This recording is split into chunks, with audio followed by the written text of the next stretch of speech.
না আজি কিছুদিন পূৰ্বে এনেকুৱা কথা কোৱাৰ পিছত মই এটা প্ৰতিবাদো জনাইছিলো, কিন্তু আজি প্ৰেক্টিকেলি দেখা গ'ল যদিও ইয়াত এতিয়া নহলে হয় এনেকুৱা বক্তব্য ৰখাৰ কাৰণে অতি সোনকালে ইভিকশ্যনটো হৈ গ'ল, উচ্ছেদটো হৈ গ'ল।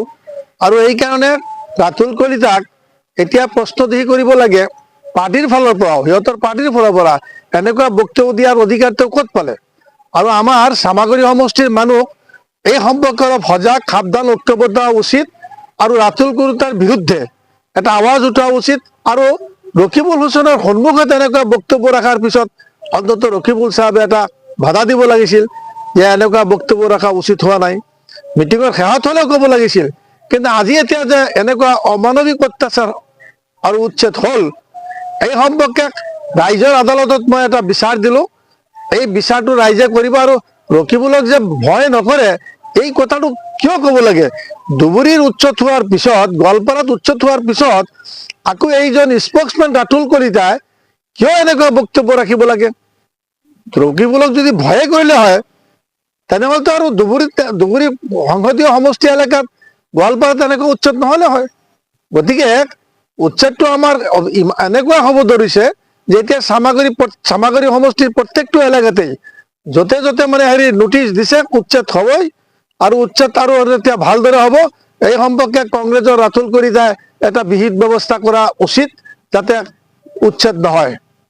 আৰু এটা কথা আপোনাৰ ৰাইজে অভিযোগ কৰিছে যে চামগুৰি সমষ্টিৰ যিটো বকতগাঁও উচ্ছেদ চলি আছে, এই উচ্ছেদ চলি খা খবৰ ল'বলৈ আপোনাৰ কংগ্ৰেছৰ কোনো প্ৰতিনিধি অহা নাই, বৰঞ্চ যিজন আপোনাৰ নগাঁও লোকসভাৰ MP আছে প্ৰদ্যুৎ বৰদলৈ, তেখেতক খবৰ লোৱা নাই বা সাংসদ ৰকিবুল হুছেইনক খবৰ লোৱা নাই।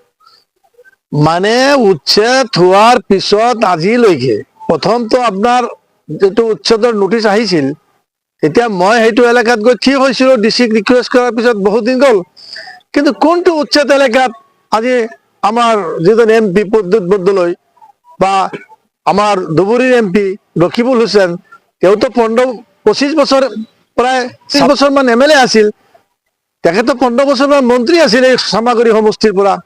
আজি চামাগুৰি সমষ্টিত উচ্ছেদ হৈ আছে, তেওঁ ল'ৰাক খেলাব, তেওঁ খেলক, সেইটো কথা নহয়। মানে অন্তত মানৱতাৰ খাতিৰত অন্তত ৰকিবুল হুছেইন আহিব লাগিছিল আৰু আমাৰ MP প্ৰদ্যুৎ বৰদলৈ আহিব লাগিছিল। কিন্তু আপোনাৰ কোনো জায়গাতেই MPও নাযায়, এই আমাৰ ধুবুৰীৰ সংসদো নাযায়। সিহঁতে ভাবি আছে যে মুছলমানে আৰু কি কৰি, মুছলমানতো উপায়হীন আমাক ভোট দিবই। গতিকে উচ্ছেদ হৈ আছে, এতিয়া বিজেপি কৰি আছে, বিজেপিয়ে উচ্ছেদ কৰি আছে। বিজেপিয়ে উচ্ছেদ কৰাটো এইটোতো উচ্ছেদটো ডিউ আছিল। বিজেপিয়ে যিটো উচ্ছেদ কৰি আছে এইটোতো কংগ্ৰেছে মানে 2011 চনত আইনো পাছ কৰি গৈছে যে ফৰেষ্ট লেণ্ডত উচ্ছেদ হ'ব লাগিব, ফৰেষ্ট লেণ্ডত উচ্ছেদ হ'ব লাগিব।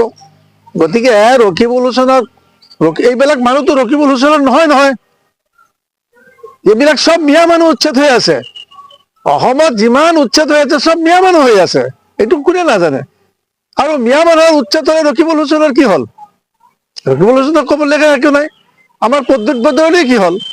প্ৰদ্যুৎ বৰদলৈ ক'ব নাই, পাৰ্টিৰ এটা সিদ্ধান্ত বোধহয় আছে, পাৰ্টিৰ এটা সিদ্ধান্ত বোধহয় আছে যে মুখত লেগাম লগাই থাকিবা, তোমালোকে ইয়াত নামাতিবা, কাৰণ উজনি সময়ত আমাৰ অসমীয়া হিন্দু মানুহৰ ভোট পাব লাগিব, মেইন ষ্ট্ৰীমৰ ভোট পাব লাগিব। গতিকে যিটো উচ্ছেদ চলাই আজিৰ মুখ্যমন্ত্ৰীয়ে এনেকৈ লগাৰো কাৰণ আছে। তেওঁ দ্বিতীয়বাৰ মুখ্যমন্ত্ৰী কেনেকে হ'ব লাগে সব কাম কৰিবলৈ তেওঁ প্ৰস্তুত।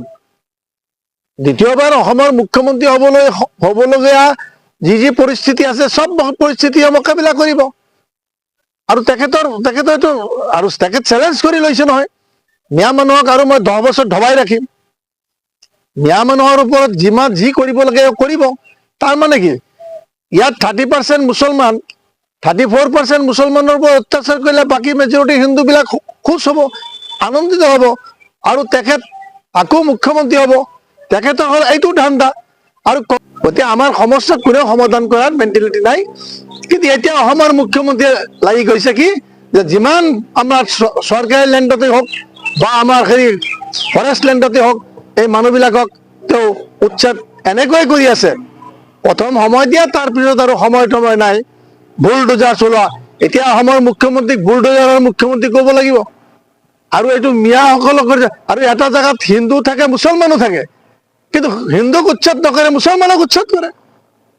গতিকে ইয়াৰ প্ৰতিবাদত আমি আন্দোলন কৰিব লাগিব। আৰু আমি এনেকুৱা এটা প্ৰব্লেম হৈছে আমাৰ মানুহৰ, it is not a problem, it is a problematic problem. এই সমস্যা সমাধান আমি আমাৰ সমস্যা সমাধানৰ কাৰণে ৰাস্তা ওলাই ল'ব লাগিব। অসমবাসীসকল মই সজাগ, অসমৰ সংখ্যালঘু মানুহবিলাকক, মুছলমান মানুহবিলাকক মই অনুৰোধ জনাইছো, আপোনালোকে নিজৰ সমস্যা নিজে সমাধান কৰিব লাগিব, কাৰণ কোনেও আপোনালোকৰ সমস্যা সমাধান কৰিব নালাগে।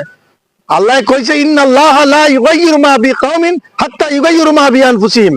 এটা জাতি, এটা কম, এটা সম্প্ৰদায় নিজৰ সমস্যা যদি সমাধান কৰিবলৈ চেষ্টা নকৰে, আল্লাহ স্বয়ং নিজে আহি ইয়াত সমস্যা সমাধান নকৰে। গতিকে আমি আৰু এতিয়া আমাৰ কাম আমি কৰি যাব লাগিব। আৰু কৰিব পাৰে আন্দোলন কৰিবলৈ, জেলত যাওঁতে দ্বিধাবোধ নকৰে, চকুত চকু ৰাখি কথা ক'ব পাৰে।